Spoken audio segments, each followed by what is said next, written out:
another episode of Discussions of Exploration with your host, Sabrina Ben Salmi. Today I'm joined with a very, very special guest, someone who I'm very fond of. I absolutely admire. Me and my family are huge fans of Dr. I. Dr. I, please introduce yourself to our listeners and our viewers, please. Oh, thank you so much for having me, Sabrina. I feel so honored and so excited to share my story and my journey. And I hope my story can become our story, can inspire lots of students and parents and the children. And I am a professor turned entrepreneur. I taught in higher education, mainly in the United States and globally in a few countries, and for 10 plus years. And so last year I resigned and started to build my own school, and I hope it is a better school.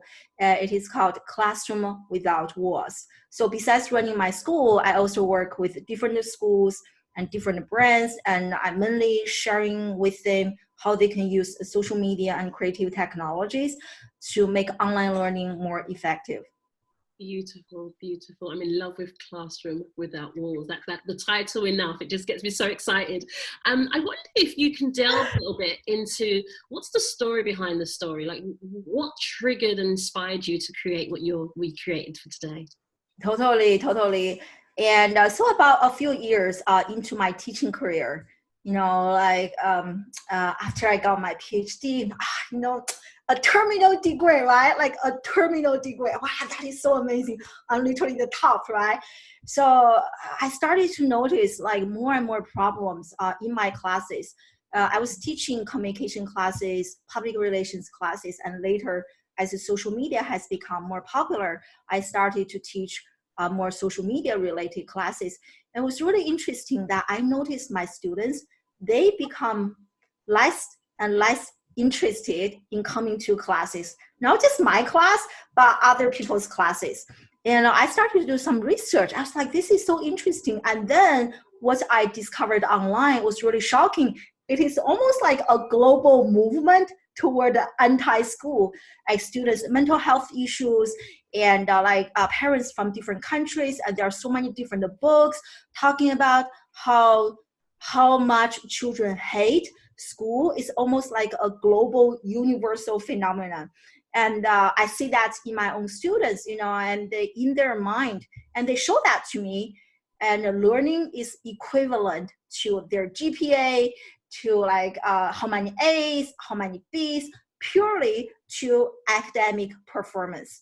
And so the question they asked me, hey, Dr. I, will this be on the exam? Like, I heard it so much, I became so annoyed. So I eliminated all the exams in my classes. We just don't do exams anymore. And then I started to hear questions like, hey, will this be on the quiz? And then they asked me, if I go to your event, if I do this thing for you, are you going to give me something, right? Everything has become for me, and learning has become for a grade. And most teachers, we become a teacher for the joy of learning, right? For the joy of teaching. We really enjoy seeing the spark, the excitement in our students' eyes. Hey, this is really fun. I love learning this. I don't see anything like that. So that really hurts me like a lot, like every single semester, I cried, sometimes really embarrassing and in front of my students, because how much I cared for them and their future, and how little they care about their own future. And so on top of that, mental health has become a big issue. I started to have more and more students who came to my office, not to talk about study, but to just cry. They were looking for a channel to cry, to talk about their life, how depressed they are. And very interestingly, and parallel to this, my own children, my older son, back then he was like 6-7 years old, and he started to tell us, oh, we don't want to go to school, it's so boring, and it's so not interesting. That hurts me even more, seeing my own children from a very young age being so imaginative, so curious, and so in love with life, with learning, right? Like ask all those why questions and then become, oh, I'm not interested in this anymore. That hurts me also, and then my own students. So as a result of that, I became very obsessed. I was like, you know what? we are in today's education crisis. Like crying is good to let out the emotion, but crying is not going to solve the problem. So I start to ask myself, what can I do to solve the problem? This education crisis on a global scale. And so I made two important decisions. I became a practitioner. Finally, I started to practice what I was teaching in the classroom. In retrospect, I was like, wow, why did it take me such a long time to finally realize I need to practice what I was teaching in order to teach? But trust me, there are still many teachers who don't say that yet. And so I became a practitioner. I really started to practice everything I asked my students to do. I was doing that myself. And that's really why I became really active on social media, on Twitter, Snapchat, and all those channels. I started to really teach, sharing my life, teaching lessons, and to bring my teaching to where students are, which is, on social media, digital media platforms. And that has given me so much visibility. I was really shocked. And that was not part of the plan. The plan was to be a better teacher, not for any additional media visibility, but it just happened organically because there are not many teachers doing that. I got featured on Forbes, Adobe, all those different places. I was like, wow, this was really interesting. And another big decision I made which was really hard. So I finally let go the status, the good feeling about that terminal degree. I was like, this is not terminal. I still have to learn. There's so much I have to learn.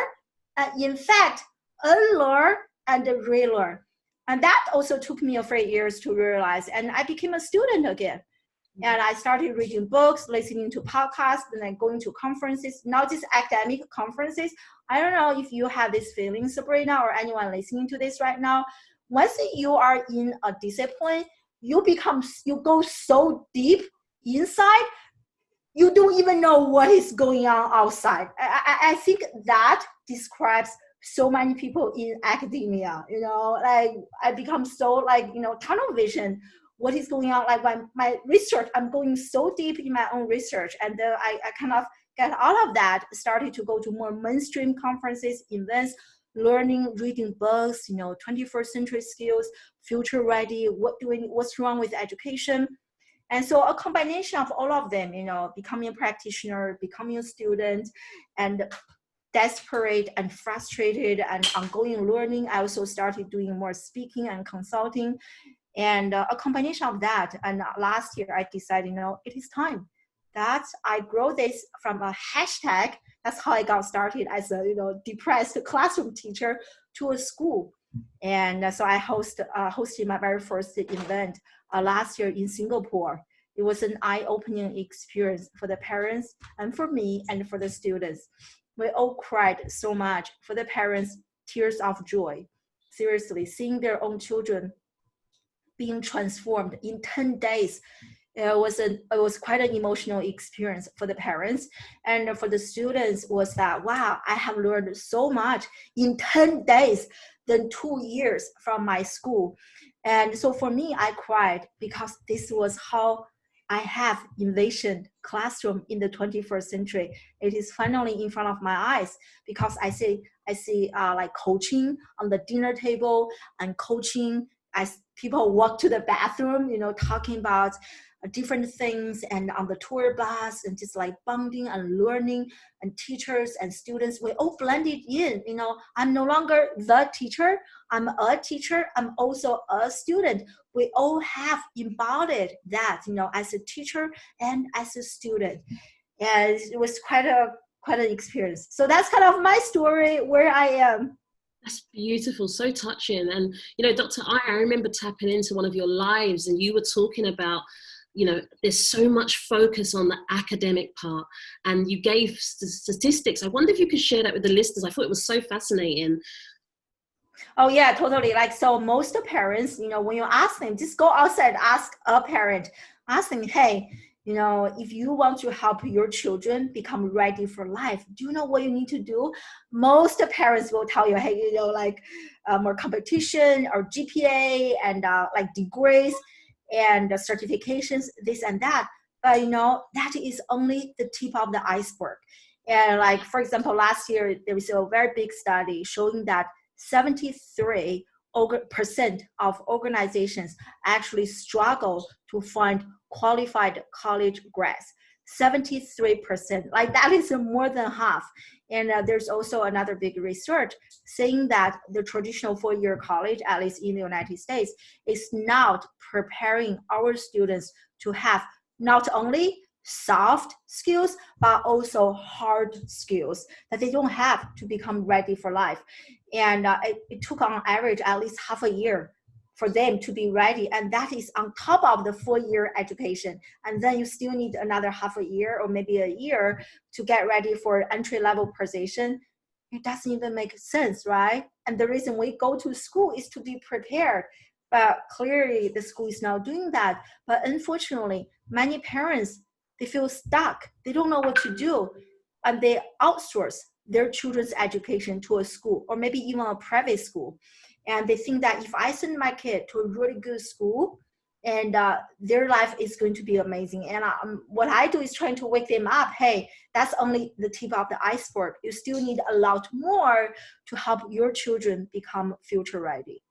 Amazing. That's absolutely amazing. Listeners, like really take notes, pause this, rewind it. Dr. I is going to share so much. It's absolutely invigorating. I'm often always jumping up and listening. And I remember Dr. I sharing that 10% to guarantee your child's success is only coming from academics, only 10%.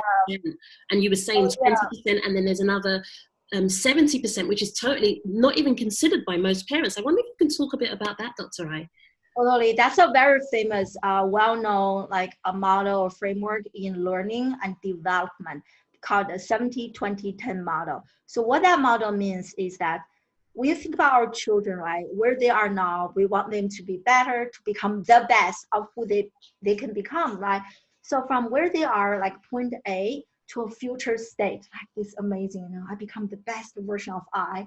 So that is the ideal future state, point B. So for this transformation to happen, there has to be a journey, there has to be a break. So it is called the 70-20-10 model. So what that means is that 10% of that transformation comes from formal learning, traditional structured learning, which is the tip of the iceberg, but the entire attention of many parents and school leaders and students, listening, watching a video or listening to a podcast or reading a book or taking online class, that's only 10%.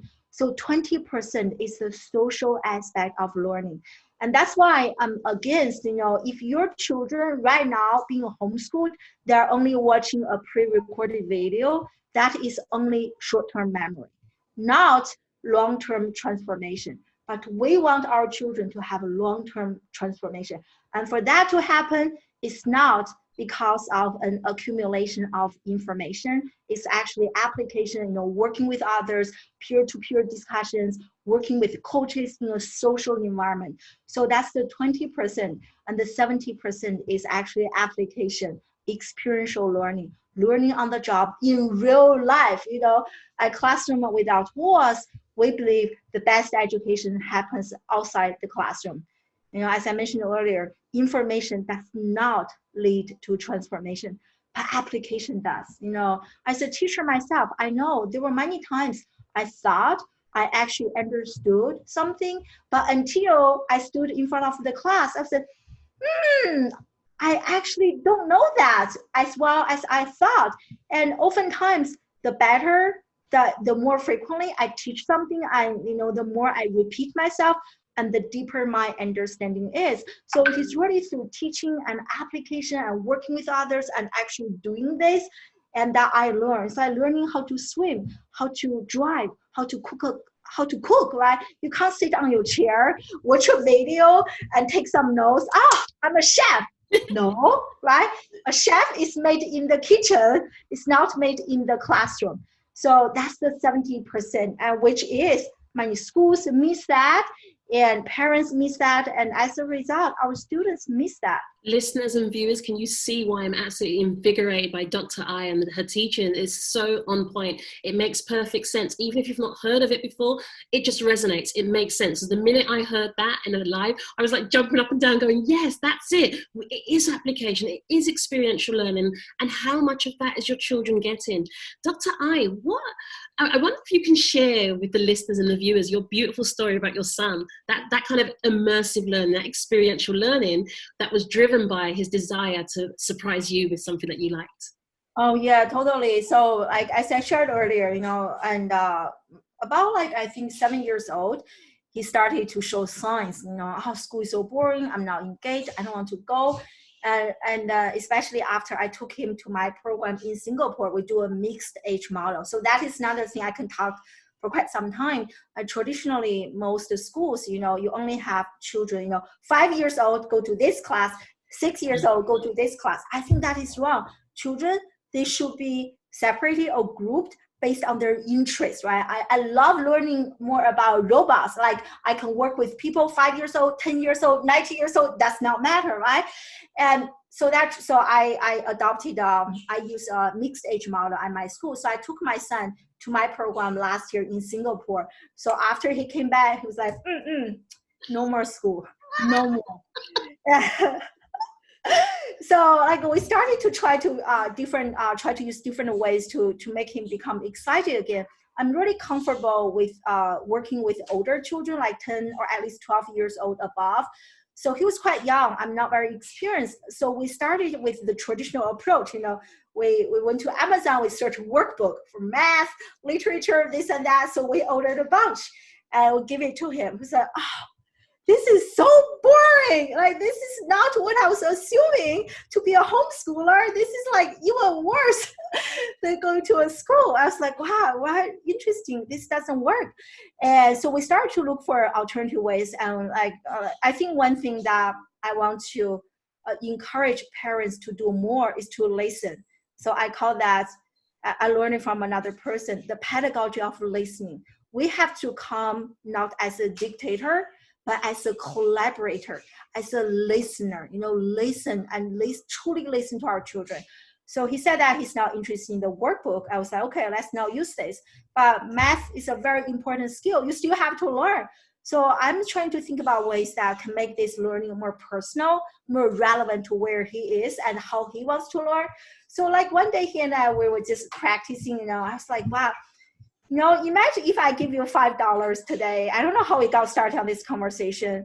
And so how much money are you going to have, 5 days later? So he was counting and multiplying. And so we were doing that for quite a few times. And maybe 20 minutes later, we ended up with $5,000. And he was like, wow, that is so much money, right? Oh my God, I'm so rich. I was like, yeah, what are you going to do with this huge amount of money? And he said, I don't know. And I don't always give him an answer. I said, I don't know either. Why don't we figure it out? Let's Google, right? So he went to Amazon. He started to Google. And I actually created a table for him. So on the left is the item. And so he can practice more writing. And so this is another, everything I share, there are also like nuggets I want to share. So there's another thing I think many parents ignore is to actually ask your children to do cursive writing and just actually writing on a piece of paper. And so much research has shown that when you are actually practicing cursive writing, you are actually activating both the left and the right atmospheres of our brain. And that is something you do not get from like typing on a computer. So make sure that you don't completely outsource or eliminate like handwriting. Still ask your children to practice, especially cursive writing. So on that like piece of paper on the left, I have like a table. Okay, those are the items you are going to purchase, and your total budget is $5,000. And on the right side is how much each item costs. And again, he's practicing math in a very fun, relevant, personal manner.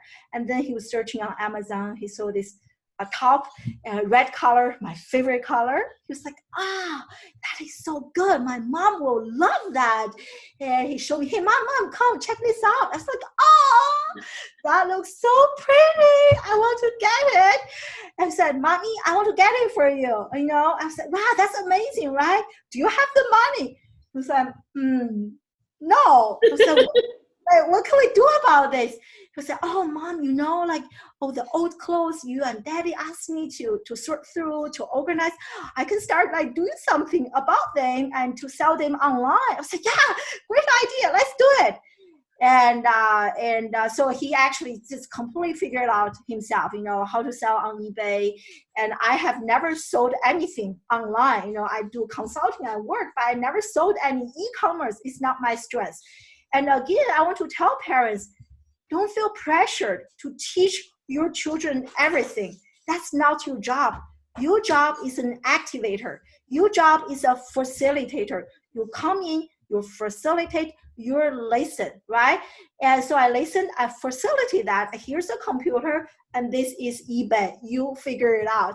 And he was Googling on eBay, made a comparison between eBay and Amazon, how much money he can make. And he did that again using math. And so after that, and we talk about, you know, how to write a catchy title so people will actually look at it, click on it, and how much he should charge for this t-shirt and then later sneaker. We talked so much, and even taking pictures, you know, which angle, lighting, the background, all those things. It was incredible. And then we also talk about, you know, other people are also selling t-shirt. You are also selling t-shirt. How can you make yours become so special? And then we're like, I said, we're talking like, we're not going to drop the price, but we're going to add value. So what value can we add? Like then we have this discussion, you know, oh, who are the people buying the t-shirt? And he said, oh, children. I said, what do you think children really enjoy doing? And we have we brainstormed a list of things that children love doing. I said, what is something on this list that you can actually help them? I said, oh, I love drawing.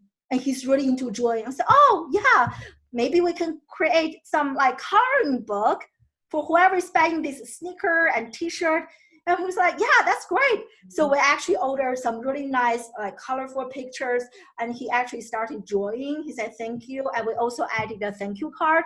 Everything's handmade, handwritten thank you card. And again, you know, practice writing. And then on that beautiful drawing, I don't even remember, like maybe a turtle or something. And it looks really, really nice. And said, thank you for purchasing. And we packaged it and we went to the store together. He's a big part of this, you know, collaborative journey. It was just so incredible. He learned so many things and gained so many skills and also confidence. And the most part is learning is fun. And I want to send him a message. Everything that he's learning right now is relevant to his life, not to my life, but to his life. And many children, when they go to school, they are learning things about the history, about dinosaurs, about the moon, about the physics, and they ask themselves, why do I need to learn this? How is this relevant to my life? And unless you can help your children figure out that relevancy, your children are not going to be interested in learning for the sake of learning. Wow. So that's kind of the story. Thank you so much for sharing that, Dr. I. And hearing it the second time is just as much fun hearing it the first time, to be honest. And listeners, I want you to take notes. I love that Dr. I is an embodiment of her teachings. You know, the classroom without walls happens at home. And you can see the invigorating learning experience her own son has. Okay, that's just one son of two. There's two gorgeous little boys. But she's teaching him life skills. And more importantly, it's the applicability. There's something that you always say on all of your lives that I love. How can we future-proof our children? And I love the embodiment of that is a future-proofing skill that he goes, oh, wow, I can figure this out. I can try it. I can brainstorm. I think us as parents, we underestimate the power behind that, because would you agree, as adults, one of our biggest challenges is our confidence to, number one, believe in ourselves, and number two, even just activating some of those ideas that come through. And Dr. I, what I really love that you mentioned as well is listen. to our children. Listen, be immersive, empower. I love the fact that you said it's not our role to teach them everything, because I agree. I think that's disempowering. If we teach them everything and we give them everything and show them everything, at what aspect do they start to learn? So I'm so glad with what you shared. Is there something you wanted to add to that? Yeah, not only that, like we are not only like taking away our students like agency to learn, we are also taking away their ability to learn. Because everything is given to me. I don't have to think, I don't have to figure things out. And I see this clearly by the students, by the time they come to undergraduate school, like 20 something years old. If you give them the freedom to, hey, here's a free day, what do you want to do with that free day? They don't know what to do, because for their entire life they are so used to structured learning, right? Everything is planned, right? Plan. I take this class, my advisor told me, 5-year plan, if I want to graduate this year I have to take this. So life is planned for them. They are not part of this planning process. So what you need to do is, you don't have to throw everything to your children, but get them involved and co-create a plan, and let your children be the center of this planning stage. And trust me, that will serve them so much longer, because today's information is tomorrow's misinformation. You do not want to teach your children content or knowledge. It's going to become irrelevant, right? So a few years ago, we think, oh, who wants to be in a stranger's car? Who wants to stay at a stranger's house? Nobody. But now look at Uber, Airbnb, it's all happening, right? So knowledge itself is going to become outdated. But what we do want to teach our children is the skill to learn how to learn how to unlearn, and learn how to relearn. Those are very, very important skills. And so, like, you want to bring really just kind of to add on what you mentioned. Thank you so much, Dr. I. And I love your little son, the 8-year-old, saying, Mum, I like collaborative learning. Like, I was like, what? That's mind-blowing for an 8-year-old to say that that's their style. And what if you're a parent that's not willing to listen to that? Imagine the impact it has on the child going, I know how I love to learn, but no one's listening to me. They'll just give up. They might seem like they're active, but inside, part of them is just shutting down. They're thinking, what's the point? Because no one's listening to me anyway. What's the point? No one cares. And I think that's the worst thing you can do to a child, is to damage their ability to speak, verbalize, and express themselves. And then as they get older, they suppress the emotion. But you know what I really love, what you mentioned, Dr. I, is that when people get to 20, the whole routine of having everything done for them and structured, they stop thinking. I really love that you touched on that, because I've definitely seen that. And that was one of the biggest fears for me as a mum. I'm going, I don't want my children to become teenagers and still me having to do everything. That's scary. Now, listeners, I don't know if you've got teenagers or young children, but for me, it's such a paralyzing feeling to think that I will have to be the mind for my children for the rest of their lives. And it's so sad thinking that these young people out in the world, it must be so crippling and debilitating for them that they can't just fire off and think, I've got a day, this is what I'm going to do, this is what I want to have and experience. They need to be fired up for life. And Dr. I has created the Classroom Without Walls to help you. And Dr. I, was you going to say something there? Sorry? Yeah, and they become so handicapped, even though they have a body, they become handicapped, mentally and spiritually. So there is kind of a study I mentioned quite a few times, is like the Paperclip study. So I want to share that with you, listener, and to give them a perspective on kind of how damaging a traditional or structured learning can be to our children. And so a group of researchers, and they studied children and like a paperclips. So they asked children, hey, how many ways can you think of using a paperclip? They asked the younger children, the cute 3 years old, 4 years old, and they scored at the genius level, 98% in terms of their ability to engage in divergent thinking, meaning creative ways of using something. And so 5 years later, researchers tested the same group of children 5 years later. So like kind of teenagers, and 50%, from 98% dropped to 50%, 50. And 5 years later, by the time they come to college, and continue to decrease. And by the time they become like us, adults, 2%. And so I think, that is such a strong wake-up call. It's a kind of slap in the face of the traditional educational system. But also, I think parents need to wake up. Like, if we what we need to do is that instead of lecturing our children all the time, think they don't know anything or everything, but we need to protect and preserve their innate, intrinsic desire to learn, to be curious, to be imaginative.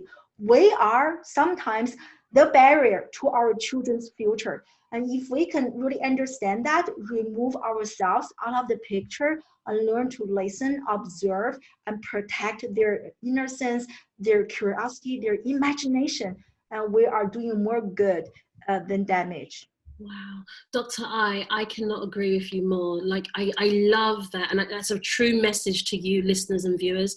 As parents, we ask you to just do a rain check, really just have a good reflection, look in the mirror and think, how is my parenting style impacting my children? Because I cannot emphasize it enough. I've been working with parents since 2006, and I have seen it systematically over and over again. We sometimes pass down our fears into our children. We hold them back thinking that I don't know how to do that, and that's it. That's all they need to be exposed to.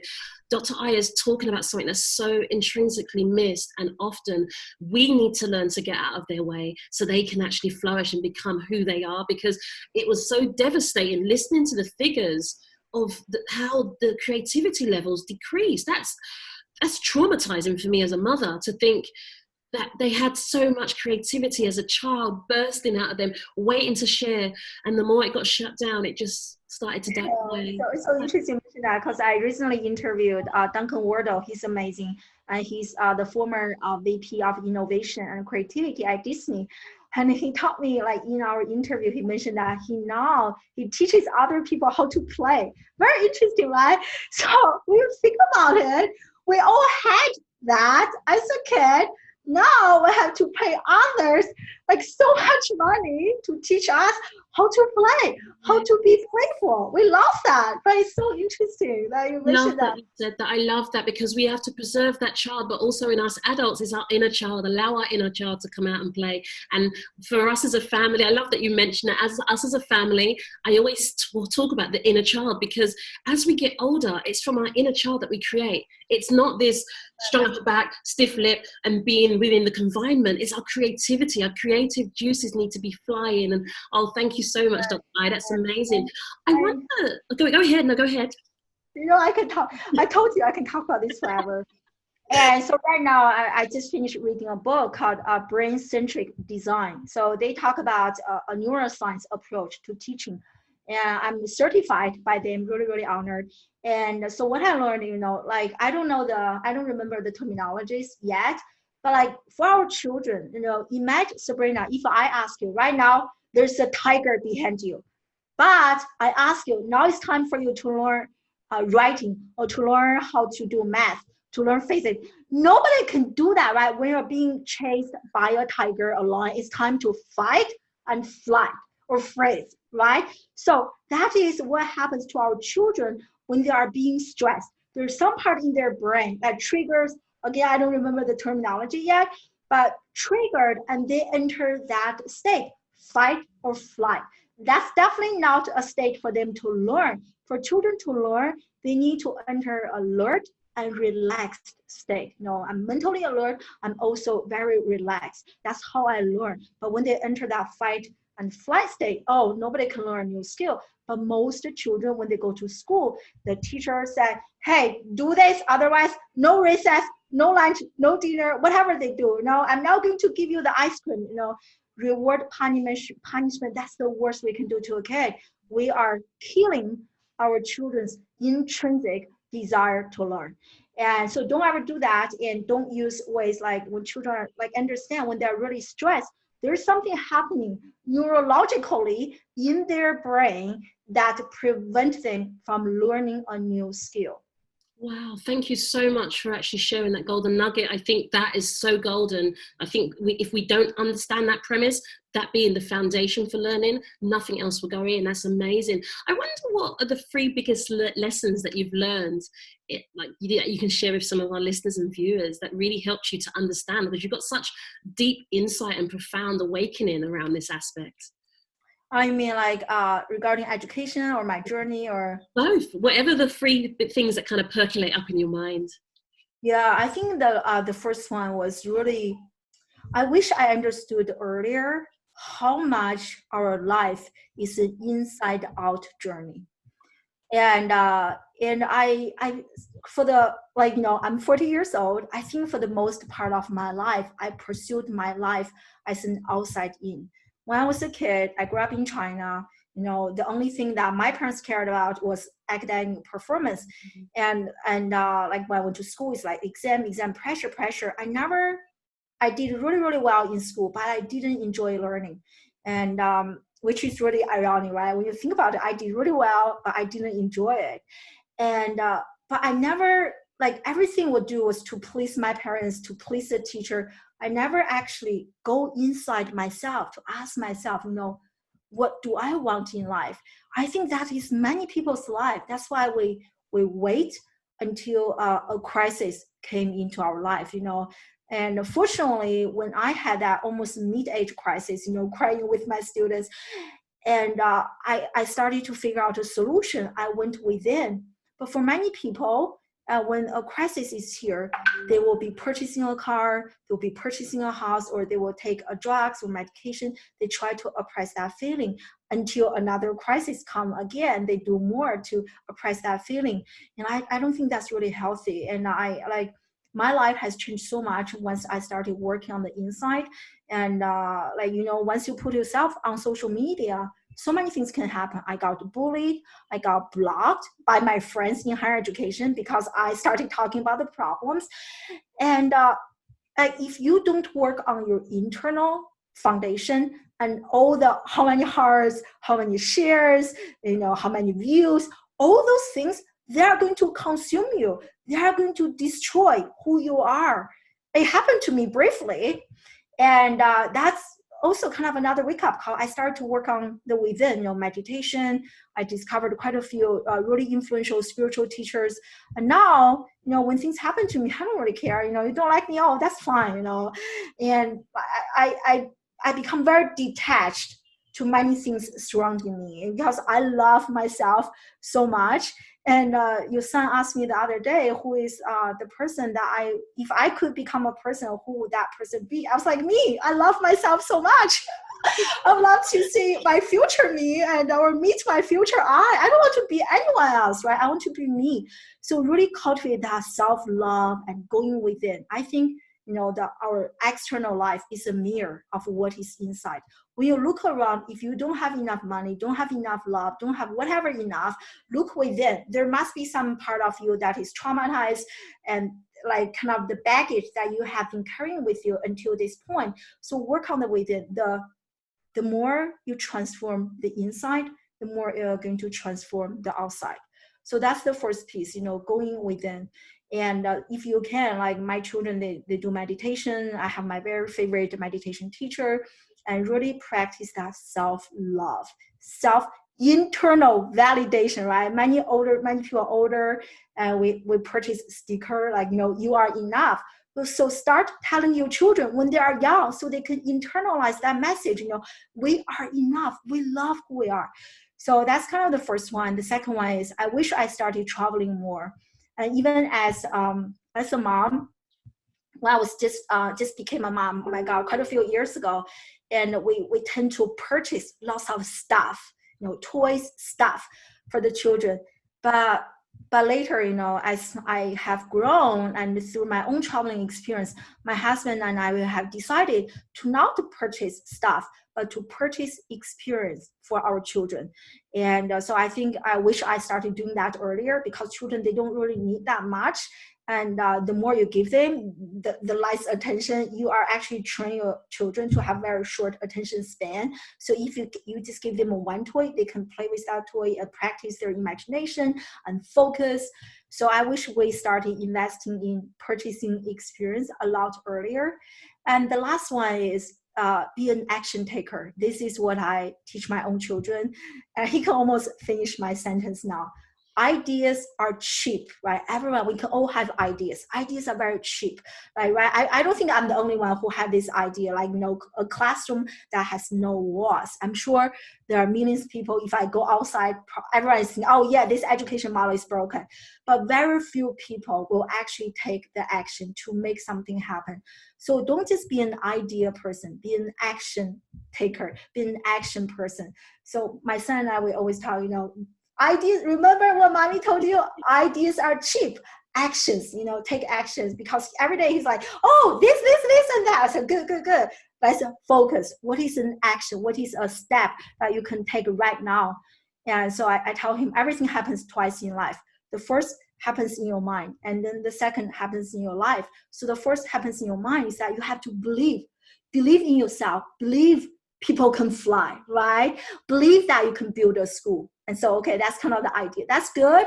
And the second step is very important. I take action. So it happens twice. First here, first in real life, and you manifest that. Be executing on the idea. Wow, you're making it so hard for me to speak. You're rendering me speechless, to be honest. Listening. Touch on the spot, so I'm trying to give you some really.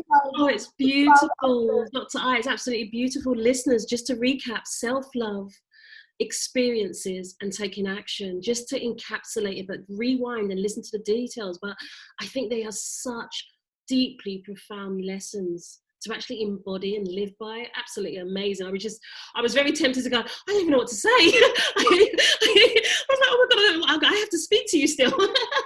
Dr. I, I love, I love the way you word things. And listeners, I know that you're going to get so much content out of this. Dr. I wonder if you can leave a heartfelt message, a departing message for the listeners and the viewers, just to inspire them or just to encapsulate your message of your current teachings. Yeah, so I truly believe, seeing how much my own undergraduate students struggled, and at the same time seeing the transformation in the students at Classroom Without Walls, and my own children from, I don't want to go to school every day, like I'm determined, I'm excited. So I truly believe our children, they are hardwired to learn. And oftentimes when problems happen, we think our children are the problem. And I want to share the message. Our children, they are not the problem, but how we are teaching them, that is very problematic. So work on the how part. Once you can figure out the how part, your children will feel inspired because they love learning. Look at baby, they work so hard to learn how to walk, how to run, how to do this and that, how to speak a language, right? So they want to do that. It is human nature to grow. So you just have to make sure you use the right method, right methodology. Once you figure that part out, your children will be on their journey to become their own heroes. Wow, what a beautiful message, listeners. What a beautiful message. And I totally agree. It is so heartfelt. It's something that I'm going to embody and continue to embody as a mother. And Dr. I, for people that would like to book you for speaking engagements, enroll on your school with Classroom Without Walls, how can they get in touch with you? Oh yeah, I'm pretty active on social media, and so you can just email me, ai@classroomwithoutwalls.ai, and you can follow me on social media at AIADDYSONZHANG, my full name everywhere: Twitter, LinkedIn, TikTok, Instagram, Facebook, the same. And right now I'm really excited. I'm opening up for enrollment for my Life Accelerator program, a 3-month program that we teach, we help parents future-proof their children by teaching them what schools are not teaching them. And we offer 3 promises to the parents.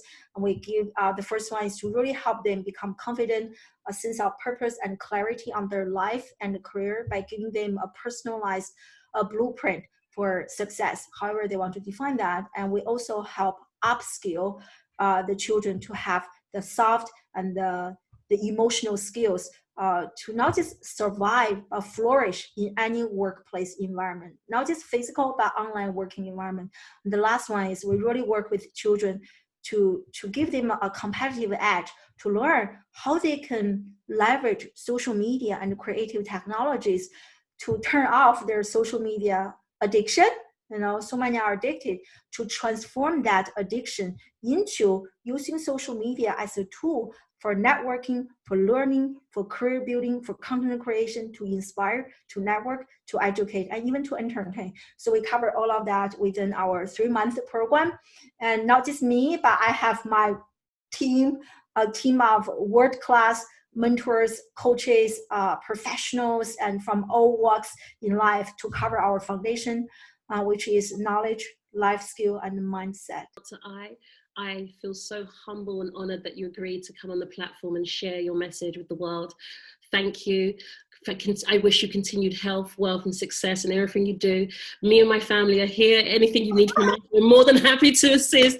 Thank you so much for what you're doing, because I know that now is a time more than ever. Parents, I need you to listen. I really need you to take heed. Listen to this with your family. See your children jumping up and down going, yes, yes, that's what I've been trying to tell you all along. Please listen, please. This is something we really need to take heed on if we really want to really honestly prepare our children for their future. Dr. I, thank you. Thank you so much. You make me feel so good. Make me feel so good too. Oh, wow. Thank you.